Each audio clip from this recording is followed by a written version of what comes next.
Hello and good morning. Have you ever said to yourself, man, if I could just get more students, or gosh, if I had more leads coming on in, everything would be different. You know what? You're not alone if this is something that you've said. And today we're going to be taking a look at the 4 steps to getting people from request to yes. So stay tuned.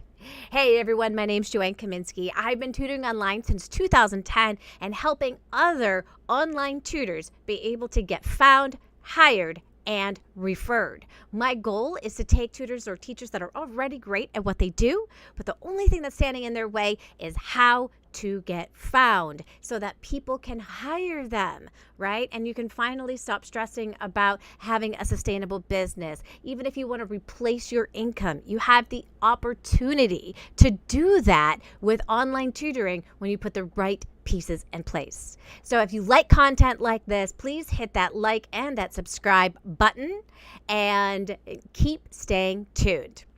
So you guys, one of the biggest things that people always say to me is, oh my gosh, if I just had more leads coming on in, or if I just had, a way to get more numbers coming on in, it would be amazing. But I've worked with people in the past who they've had 10, 20, 30 people coming on in through the door, and they weren't able to get them to say yes.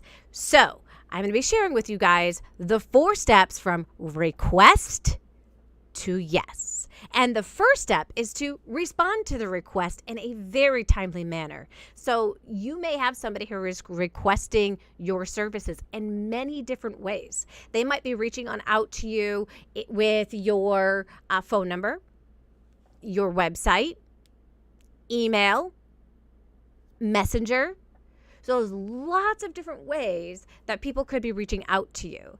So you want to make sure, whichever way they reach out to you, that you are staying on top of. If you've ever given the information for them to contact you next, you want to make sure that you're staying on top of that. Because if you're not, if it takes too long for you to respond to somebody, they're going to move on their way and find somebody else who can respond quicker. It doesn't mean that you have to be superhuman. You don't have to stay glued to your phone 24 hours a day, but you do want to respond to somebody within 24 hours of the request. You may even have an automated response that gets sent out that says, thank you so much for requesting more information. I will reach out to you within 24 hours, and then stay true to your word and do that. So that's one of the biggest mistakes that tutors will make, is just not getting back in a timely manner. I remember when I was looking for a tutor for my daughter, and I started going online and I started taking a look at, the top people inside of Google, right? And there were 3 people that stood out, and one of them was actually in my community. I was like, oh, yes, totally forgot about her. And because she had followed my directions and was on the first page of Google, I remembered her. So I reached out to 3 people. One of them was the person that I had already, connected with. She had actually even gone through my reading interventionist program, and my daughter was struggling with reading. And 2 of those people did not even get back to me. The only person who got back to me was the person that I had already trained in how to teach reading online. I was like, that surprises me that you're in business. You took the time to get, on the first page of Google, yet you don't respond. And I understand if you get like completely booked solid and you can't respond. Some people I couldn't even find information for. So like I'd find a video, but then I would go to the video and there was nothing in the description for me to be able to find them and do a next step. So in order for people to request, you got to think about, how are they finding you? Are they finding you because you've used keywords and you're getting on page 1 of Google? Have you created videos? And if so, have you put all of your next steps, not all of your next steps, but what is the next step for them to take? Is it to contact you? Is it to call you? Is it to email you? Is it to get a free consultation? Is it to get a free assessment? Whatever that next call to action is, make sure you leave that in the video, in the description, so that when people are trying to look for how to contact you, they don't have to go on this rabbit chase down this hole. They've already decided they want to work with you, but if you make it difficult for them and don't leave your information, that makes it hard.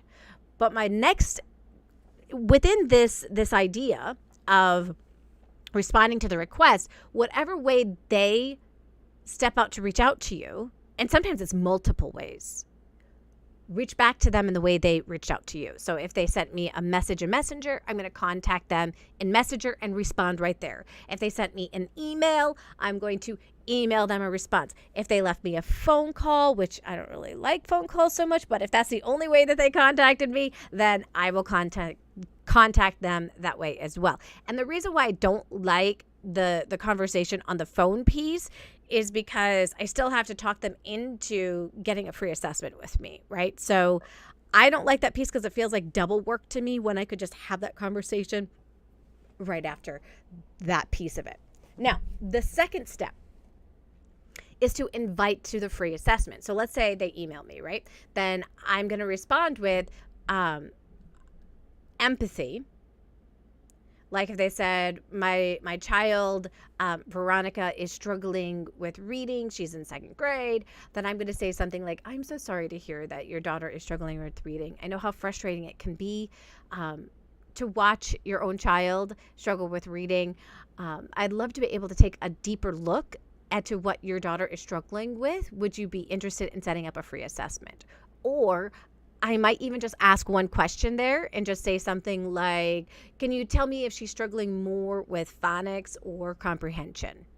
And then after I get the response, then I respond back with, would you be interested in me taking a deeper look at that to see if, tutoring would be a good fit for her, or to take a deeper look at what specifically in the phonics is causing the most problems for her, whatever the case may be. Okay, so that's my next step. Now, if she leaves her phone number, I am going to call her back. If she messages me again in Facebook Messenger, I'm gonna message like one question inside of Messenger. Tell me more about what her struggle specifically looks like. So I'm getting a little bit more curious about her versus it be all about me, right? And at no point in the game should this be about me. They might ask you questions, great. But you all also need to have a set of questions that you can refer back to, right? So that you are always in control. The person who is asking questions is the person who's in control. So if they ask you a question and you don't respond with a question, you allow them to stay in the driver's seat. Okay? So always know, what question are you going to ask them next? Your goal is to get them talking, right? Sharing information so that when you get to the point that you're ready to have the sales conversation, you can just take a look at them and take a look at what you've written down from the information they've given. And you can say, okay, so I know that you're looking for this, this, and this. I've worked with other students who have also struggled with that. One of the students that I struggled with, tell a quick, 3-sentence story. And at the end of that, say, my goal for your daughter or your son would be, right? And are you ready to get started? So that first step is to, invite them to that free assessment or consultation. It looks a little bit different if it's just a consultation. You're asking them questions. And if you're in the Jumpstart program, you have that list of questions already. So you're going to take a look at those questions and think, which questions am I going to ask? Right? So some of those questions could be something like, tell me more what the teacher is noticing at school, or tell me more about what you're noticing at home. If we could wave a magic wand over your son or daughter and they could instantly get better at one thing, what would you want that to be? So the magic wand question, a lot of people are like, oh, that kind of feels salesy. No, you're just getting deeper. You're getting deeper into what's the most important thing for them. A lot of them, they just want their kids, for me, when it comes to reading, they just want their kids to have fun reading and to read for pleasure. A lot of them know the importance of reading when it comes to school. They want them to be able to think more analytically, right? That's not the case for everybody. So you have to listen to what's important to them and then bring that back to the conversation at the end, when you can share more information about how you can specifically help them And then you ask that very important question, are you ready to get started? Now, they might ask you a question about pricing. A lot of times, if we've gone through this entire process, I don't even have people ask me about pricing. So I don't even have to have that conversation. Sometimes they'll ask me when I say, are you ready to get started? They'll be like, well, how much does it cost? Right? And then I tell them, I'll say, right now, I'm saying that your son or daughter would work best with an hour of tutoring a week. That would be $400 a month. Are you ready to get started? Right? So I'm coming back to that question to get an answer from them, a response from them. They might say something like, I really need to talk to my husband. That's great. You know what? I want them to be having the conversation. I don't want them jumping in just blindly. So I just look at them and I say, fantastic. When do you think you'll be able to have the conversation with your husband? And they say, oh, I'll be able to talk to him tonight. Great. Is it okay if I reach out to you tomorrow and see if you guys are ready to get started? And they'll say, sure. And I just do it through a quick email. I don't do it through, I don't give them a call or anything like that. And most of the time they say yes. When I've gone through this process, you guys, I went from 75% of people saying yes to me to about 95% of people saying yes to me. And this is huge. Can you imagine the difference that this makes then in your overall, numbers of getting students, right? No longer do you have to sit there and worry about, oh my gosh, how many people do I have to talk to in order to get the yeses, right? Because more people are saying yes because you're being empathetic and you are listening to them. Now, I have lots of you guys that are in the house today, so thank you so much. I see Latrice in here, woo woo, and Amy. So thank you guys for joining us. Mary Randolph, thank you. Mary is a math science test prep tutor, and I am so glad that you guys are here and you're learning about how to get a better response. Because who wants to spend most of their time looking for new students when you could be getting the students that are reaching out to you, more of them to say yes, right? We want to be able to move forward with people that reach out to us. Nobody likes that feeling of rejection, right? We start questioning ourselves when rejection comes in, right? We start thinking, oh my gosh, is it because my prices are too high? Is it because they just didn't think that I was confident enough, or I couldn't do the job, or I didn't answer their questions well enough? Make this about them, and you can take all of the rejection and everything out of you. Remember, we want to keep our business separate from us and who we are as a person, right? So if they're saying no, don't reflect that onto you as a person. Reflect that onto your business and say they said no to the business. They didn't say no to me. They said no to the business, right? And so it doesn't feel so hurtful. In business, people will always say no. In fact, did you know that in most business scenarios, only 20% of the people say yes? What? Yeah. Only 20% in most other businesses. We have the highest rate of people saying yes than any other business model I've ever seen. I mean, the fact that I was able to start off at 75% was good, but I still felt like 25% of my time was kind of wasted time because I needed to have those conversations with people to get better at that.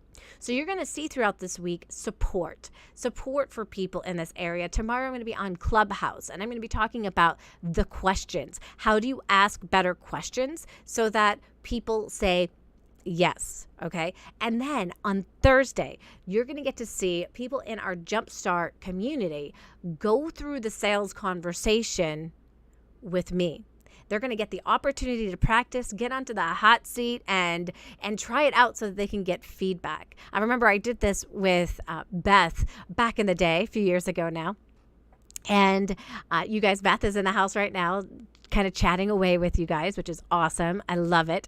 And one of the things that Beth mentioned to me was she didn't feel very confident, doing it. I'm like, all right, well, let's practice it. And I listened, and she was right. She didn't have a lot of confidence. In fact, when I said, so how much do you charge? She was like, $35 an hour? I'm like, no, no, no, no, no, no. So we can't question ourselves, right? But that was kind of like a question, right? I don't know, like, would you be willing to pay $35? Instead, I charge $35 an hour. Are you ready to get started? Do you see how that sounds a lot different? More confidence. When you exude confidence, and this takes practice, you guys. How do you bring in that confidence when you don't feel very confident, right? Well, it takes practice. It takes practice having the conversation. So in our Jumpstart program, you guys are going to notice, those of you that are inside of the chat right now that are in the Jumpstart program, you guys are going to be practicing this conversation a lot this week. You're going to practice it with your accountability partner. You're going to practice it inside of your coaching call. And then 7 of you guys have already been selected to practice it with me on Thursday. The more that you have the opportunity to have this conversation and practice it, you can get away from that fear when you're talking to a potential client, a potential student, right? Because the more that we do something, the easier it gets. And this is absolutely key. So the 4 steps from request to yes are: respond to the request in the way that they spoke out to you in the first 24 hours. 2, invite them to a free assessment or consultation. 3, have the sales conversation right after the free assessment or the sales conversation. And step 4 is da-da-da-da-da.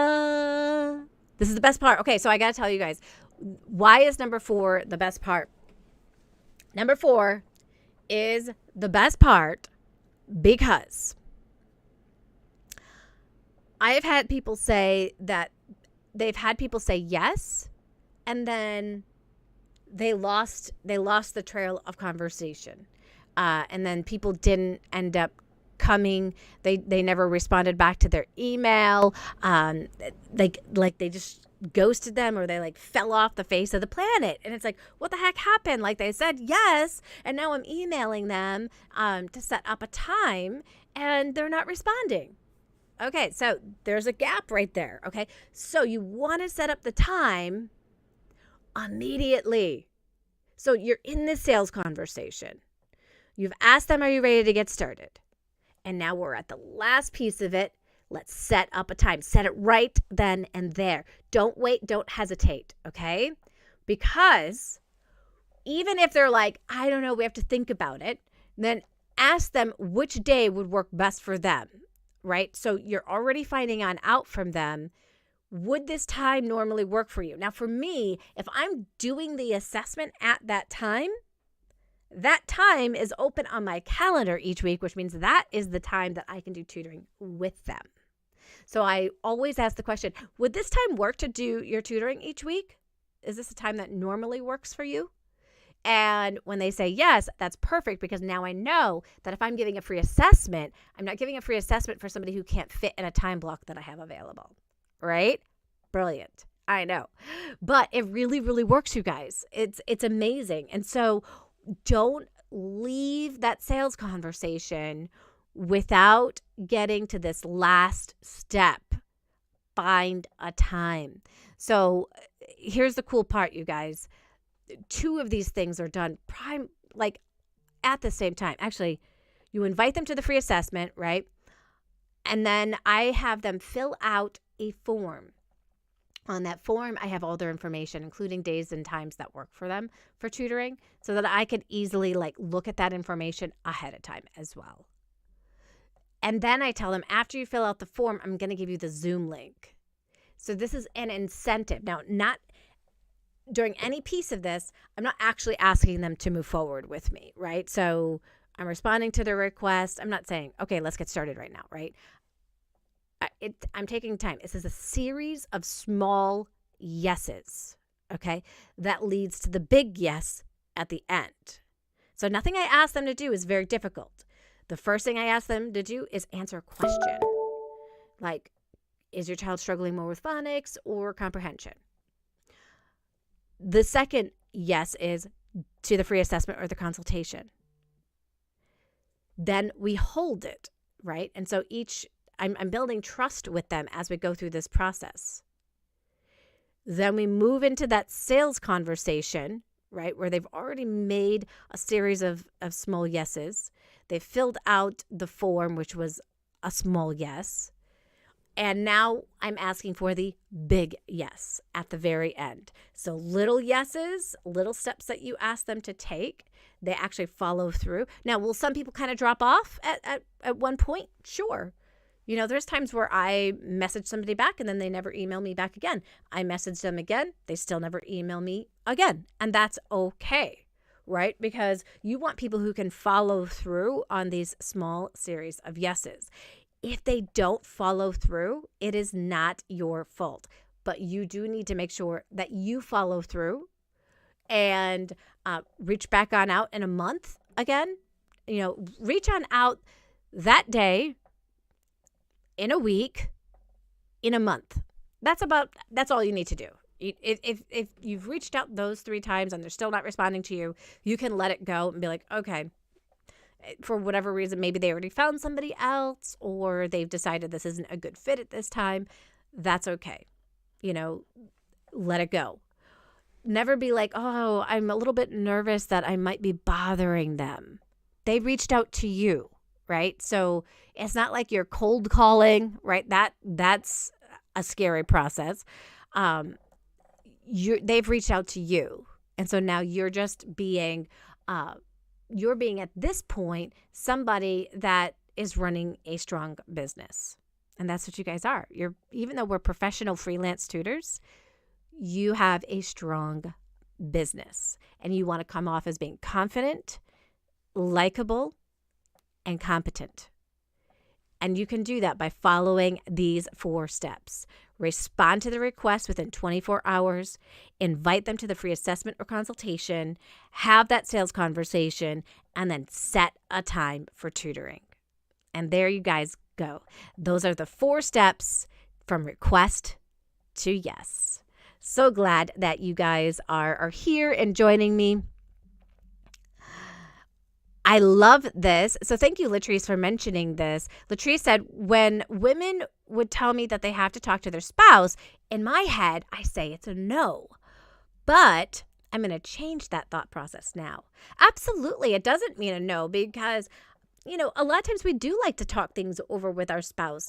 If it's a financial matter, financial matters should be discussed with our significant other. If you don't have both people on board, can you imagine what a nightmare that's going to be? If the other person has to get that child on for tutoring, they're going to feel anger, resentment over the process. They're not going to be open to it. They may not show up on time. So you want both parents on board when it comes to tutoring. So I absolutely always, you know, allow this to go through. And I would say most of those people actually say yes.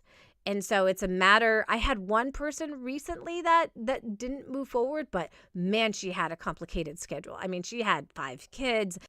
She did the free assessment in the car as it was. I mean, it was kind of a nightmare. And that was the only time that a parent who said they needed to talk to their spouse said no.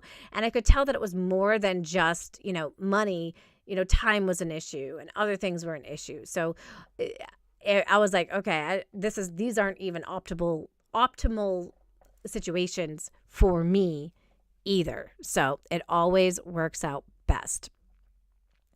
I love it. I love it. Oh, and I do see Gloria asked a question. How much time is needed to give an answer about the assessment? So I'm thinking that this means like feedback about the assessment that you did. So if you did a free assessment like I do, I just take a look at my notes and I glance over my notes that I have, and I always let them know that I will be writing the notes into a report for them so that they don't have to write anything down. But from what I'm looking at from my report, here's what I've noticed. And so I could just go back to my notes and I can start talking about what I noticed about their reading. What were some of the observations that I made? And a lot of times when I tell people the observations I made, they're like, yep, I see the exact same thing. So this is just giving them clarity that, okay, I'm able to see all the things that you've been able to see, over, the last couple of years, and I was able to see it right away. That builds confidence in them to want to be able to work with you. So I would say that the recap of the assessment maybe takes about 5 or 10 minutes to recap it for them.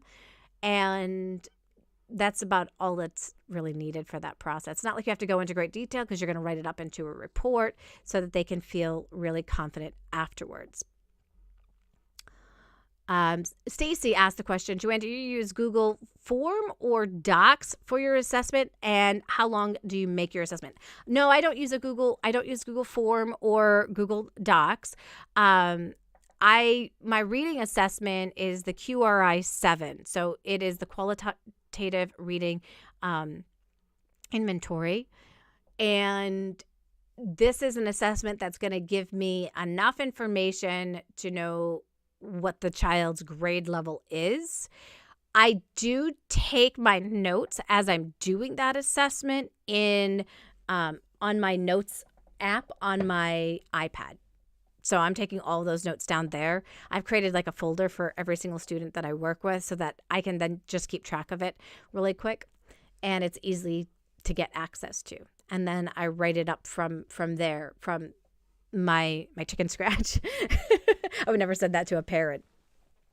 But yeah, this allows me then to just keep track of that information and also track growth as well. So I can quickly take a look and say, oh, okay, what was the last reading passage I had them read? What was the last, and some people are like, well, Joanne, I don't teach reading. So how could I do an assessment? Well, if you teach math, you could do a math assessment, right? Find out what grade level they are in math. There's great math tests out there, like the Adam assessment. I absolutely love that one. For other people, maybe an assessment isn't the best fit. That's when you move into the consultation versus an assessment. Or some people might ask for, if you're a writing tutor, they might say, can you send me a piece of, can you write me a paragraph and send me a piece of an unedited piece, or could you send me an edited piece of your writing? Actually getting to see their writing can help you. I always do, if I'm doing writing with a child, I'll do a quick write with them as the assessment, and I'll have them, they can either type it, write it, send it to me, whatever is going to work out best for you to be able to analyze and see what would the next steps be if I were to help them be able to take it to the next level.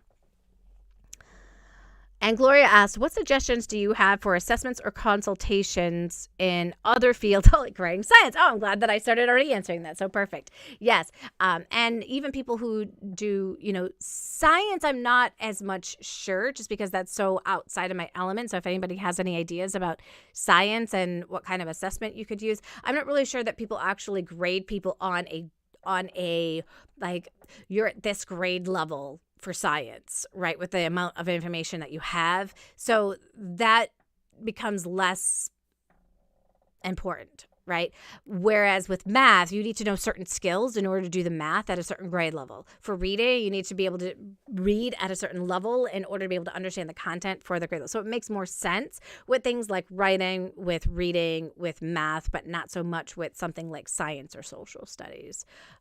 I would be taking a look at what are they currently learning that they're struggling with learning in school in those subject areas so that they can get where they need to go. So hopefully that helps as you guys do go through this process and you get more parents saying yes to you and your tutoring. Thanks for joining me, you guys, and I'll see all of you soon.